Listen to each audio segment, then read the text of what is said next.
엔저의 그 영향을 한번 또 살펴보도록 하죠. 지금 엔저가 2021년을 최고 고점을 해서 이때가 가장 이제 105엔 정도였죠. 1달러당. 1달러당 105엔 하다가 지금 쭉 올라서 이게 언제입니까? 2022년 한 4월 정도부터 쫙 올라갑니다. 그래서 엔저가 급격히 진행하죠. 그래서 여기서 한번 일본 정부가 이제 환율 개입을 한번 했습니다. 그래서 다시 떨어졌다가 다시 또 쭉 올랐다가 여기 또 한번 개입했다가 다시 이렇게 올라가고, 그래서 거의 이제 150에서 106 사이, 여기 24년도 초중반까지 그랬었죠. 그래서 24년도에서 엔저가 이렇게 쭉 계속 이렇게 가속되는 눈에 보입니다. 이때 한번 개입했고, 4월 29일 이때도 한번 개입했죠. 이 그래프를 보게 되면 달러, 엔, 유로의 명목 실효 환율로 딱 보면 한눈에 들어오죠. 미국 달러가 이렇게 변했다가 이게 이제 2022년 1월을 하나의 100으로 놓고 봤을 때 그 이후의 변화를 보는 겁니다. 이때 3월, 4월 이 시점에서 갈라지기 시작합니다. 미국 달러는 쭉 이렇게 올라가고 유로도 조금씩 올라가는 편이에요. 근데 엔화만 이렇게 계속 내려갔죠. 엔과 동남아 통화의 명목 실효 환율을 한번 살펴봐도 여기에 보면은 이게 일본의 엔화입니다. 나머지 국가들은 어떠냐? 이게 싱가포르이고요. 빨간 선이. 그 다음에 인도네시아가 주황색입니다. 인도네시아.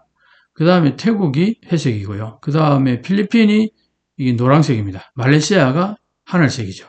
자, 이렇게 보면은 동남아 대부분의 국가들이 대체로 평균 100에서 100 이상을 이렇게 상회하고 있습니다. 100을 상회하고 있죠. 근데 어떻습니까? 일본은 2022년도 3월 경계로 해서 쫙 이제 엔의 가치가 떨어지기 시작하죠. 이걸 좀 더 극적으로 보게 되면 이제 우에다 일본은행 총재 취임 후의 명목 실효 환율을 봐도 취임 이후에 엄청나게 이렇게 급격하게 엔화 가치가 떨어지고 있죠. 다른 나라들이 보면은 이게 스위스고요. 이게 미국이고 이게 유로입니다. 영국이고 오스트랄리아, 캐나다, 중국 이렇게 각 나라들이 대충 이렇게 큰 흐름이 보이는데 아주 유독 특별히 일본 엔화가 이렇게 많이 가치가 떨어지고 있죠. 자, 그러면은 엔저의 요인은 무엇일까? 무엇이 가장 컸을까요? 여기에 보면요, 아주 그래프가 깔끔하게 잘 정리되어 있는데 이 빨간색이 뭐냐면은 엔 수급 요인입니다. 엔이 너무 많이 풀려서 그렇다는 겁니다.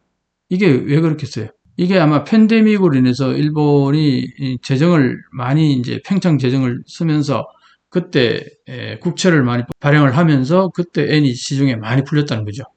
그래서 그 영향이 굉장히 크다는 겁니다. 그게 뭐 12엔에서 11엔 정도는 여기에 해당되는 거고, 그다음 주 원인은 결국은 이제 미국과 달러와의 금리 격차인 거죠.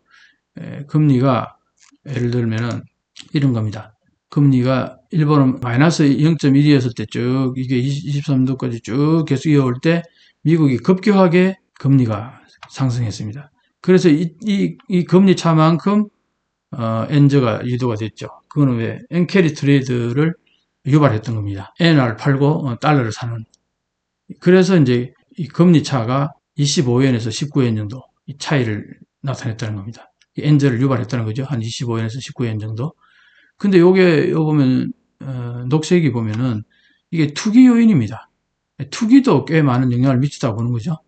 그래서 투기도 만만치 않은데 그렇긴 합니다만 가장 큰 요인은 일단 금리 차이, 달러와의 금리 차이가 큰 요인이었고, 두 번째가 이게 엔 수급 요인입니다. 이게 이제 2차원 금융 완화 정책이 굉장히 엔화를 많이 주중에 풀어냈다는 거죠. 그래서 달러를 많이 풀어내면은 그 가치가 떨어지는 것은 뭐 지극히 상식적인 일이 아니겠어요? 그래서 이때 일본이 엔화가 너무 많이 풀렸다. 그래서 세계 차원에서 엔저를 이제 봐야 된다 이런 겁니다. 자, 그런데요, 달러와 엔의 명목 실효 환율을 이 그래프를 보게 되면은 달러가 떨어지면은 엔화가 올라가고 달러가 올라가면 엔화가 내려가야 되는데 이게 보면 이게 평행선을 그어요.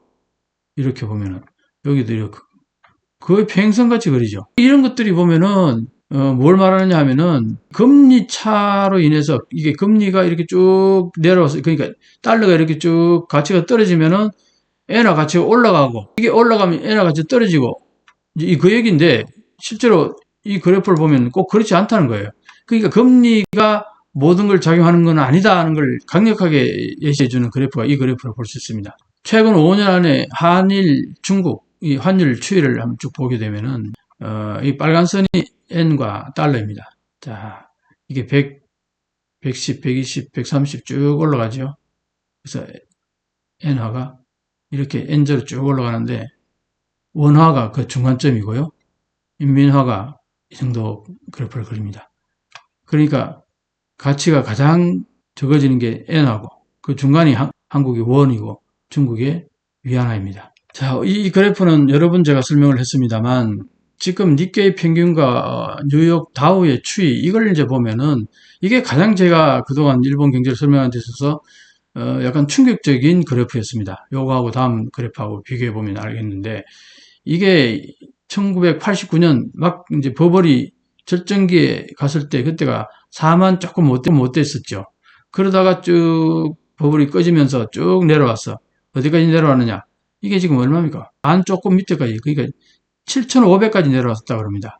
그랬다가 이제 2013년 아베노믹스가 시행되면서 그때부터 주식값이 오르기 시작하죠. 계속 올라갑니다. 그렇게 해서 최근에 이제 4만 넘어서기도 했는데, 그래서 결국은 뭡니까? 89년도부터 2024년, 3, 4년 정도 해서 그 이전의 가격까지 다시 원위치로 온 거죠. 이렇게 보면 꼭 빨랫줄이 쭉 늘어진 것 같습니다. 자, 거기에 비해서 다우는 어떻습니까? 다우는 쭉 꾸준히 오르다가 이때부터 급상승을 합니다. 2009년부터 쫙 급상승을 하죠.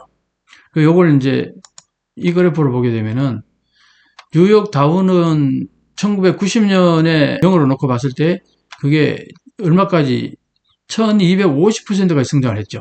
뉴욕 다우가. 가격이 이렇게 높아졌습니다. 그런데 니케이 평균은 어떻습니까? 90년부터 2020년, 2024년까지 겨우 제자리로 왔습니다. 그 0% 성장한 거죠. 요게 잃어버린 30년이라고 우리가 얘기하는 소위가 여기에 있는 겁니다. 이걸 보게 되면은 여기에서 이제 제자리 왔죠. 그리고 또 길게 놓고 보니까 거의 평지로 온 것 같은 느낌이 들지 않습니까?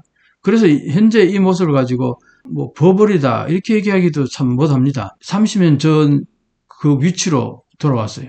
성장률은 제로입니다. 그 사이에 뉴욕 다우는 1250% 성장했다는 거죠. 방금 그렇게 이제 일본 여기서 이렇게 다시 성장을 했는데 이만큼 이제 주식이 올라갔잖아요. 그러는데 89년도하고 2024년도 2월하고 비교를 해보면은 해외 투자가 의한 배상구가 10%, 이때는 89년도에는 해외 투자가 10%밖에 안 됐지만 올해는 60% 이상이 외국인 투자라는 거예요. 해외 투자라는 겁니다. 그리고 기업 순이익도 보면은 이때 버블기에는 18조 엔이었는데 이번엔 기업 이익이 한 74조 엔 정도 된다는 겁니다. 그리고 그때 PBR, 주가 순자산 배율이 이때는 5.6배인데 1.5배밖에 안 되죠. 그러니까 이때에 비하면은 굉장히 적은 수치라는 걸 알 수 있습니다. 자, 그래서 이제 N은 1987년 이후 일관되게 과대평가됐다. 이렇게 이제 보는데, 요게 뭡니까? 요때가 플라자 합이죠. 85년도. 플라자 합이 1달러당 240엔 정도 아닙니까? 1달러당 240엔 하던 것이 딱 2년 만에, 이때 85년 9월 달에 플라자 합이 있었는데, 87년 말쯤에 1달러당 120엔까지 온 겁니다. 1달러당 2배로 뛴 거죠. 그리고 그때부터 이제 쭉 계속 이제 뭐 1달러당 100달러도 되고, 뭐, 이때 90달러도 되고, 이제 이때 80달러까지 이제 가죠. 그러다가 최근에 다시 이제 150, 160엔까지 이제 내려오는데, 어쨌든 이게 어떻게 평균선이라고 보면은 이 선보다 위에 있는 것은 엔화가 과대평가됐다는 얘기고, 이때가 과소평가됐다는 얘기입니다. 그래서 과소평가된 것을 높이기 위해서 플라자 합의에서 환율 조정을 했는데 미국이, 근데 이게 너무 많이 과대평가돼 버린 거죠. 엔화가. 그러면서 이때부터 이제 일본의 대기업의 수출이 상당히 침체되기 시작하고, 그래서 결국은 생산비가 적게 드는 해외로 다 진출하게 됩니다. 그래서 해외로 투자를 하게 되죠. 그래서 수출 기업들은 대부분이 다 해외로 투자를 하게 됩니다. 그래서 지금 실질 실효 환율을 보게 되면은 30년간 3분의 1로 떨어진 거라고 보는 겁니다. 이게 실질 실효 환율이고요. 주황색이, 파란색이 명목 실효 환율인데, 명목 확률이 이렇게 뭐 꽤 높게 올라간 것 같지만, 실질 실효 가치를 보게 되면은, 이때를 이제 95년 4월을 100으로 봤을 때, 그때 가치에 비해서 지금 현재 어디까지 떨어지냐니까 딱 35. 이때가 100의 가치가 있었으면 지금은 35의 가치밖에 없다는 얘기입니다. 그만큼 엔화가 많이 싸졌다는 거죠. 그리고 이게 언제입니까? 70년대 수준하고 같이 지금 된 겁니다. 그래서 이제 이런 모든 환율의 변화 같은 것들이 결국은 아베노믹스에 의해 가지고 초래된 부분이 많단 말이죠. 그게 왜 그러냐? 2차원 금융 완화를 해서 돈을 많이 풀었다는 거죠. 그 너무 많이 푸른 돈을 이제 조금씩 줄여 나가고 너무 돈을 많이 풀었는데 그 돈이 다 어디로 갔습니까?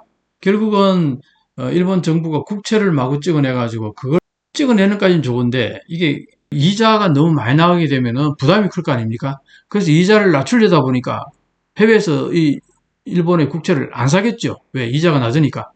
그러니까 그 이자를 낮게 하기 위해서 일본 은행이 다 사들입니다.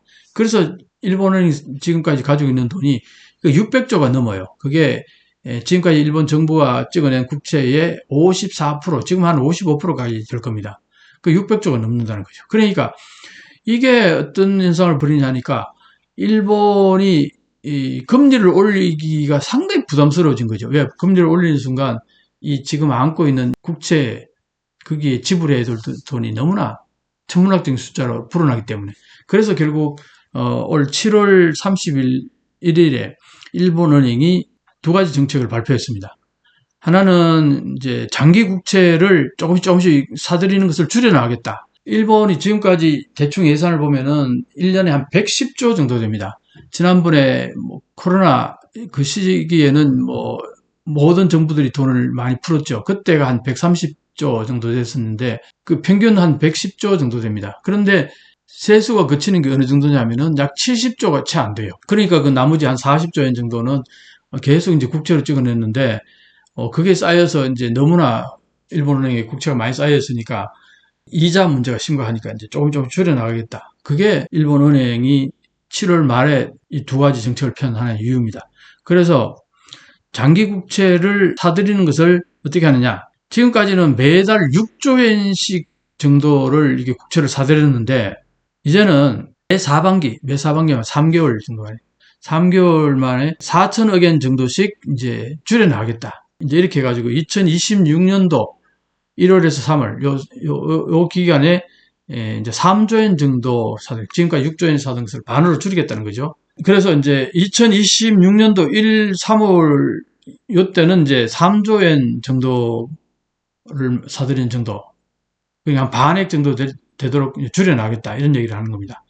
그러면 그만큼 이제 일본 은행에 안게 될 국채의 규모가 이제 조금씩 줄어들겠죠.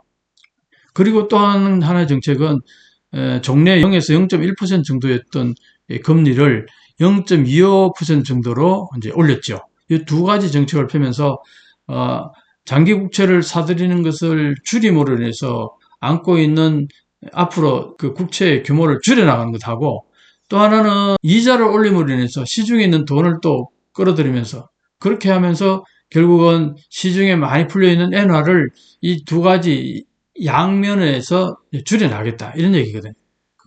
그래서 이제 이게 이렇게 하게 된 이유 중 가장 큰 이유는 너무 돈이 많이 풀려 있어서 계속 엔저로 가고 있다는 거죠. 그래서 이제 그 부분을 수정하기 위해서 그동안 2차원 금융 완화 정책은 정상적인 금융 정책이 아니었다. 그래서 이제 금융 정책 정상화로 가는 단계로서 이 두 가지 정책을 폈다. 이렇게 이제 볼 수 있는데 그런데 7월 말에 이 두 가지 정책을 펴자마자 엔고로 급속도로 가면서 이 엔고죠.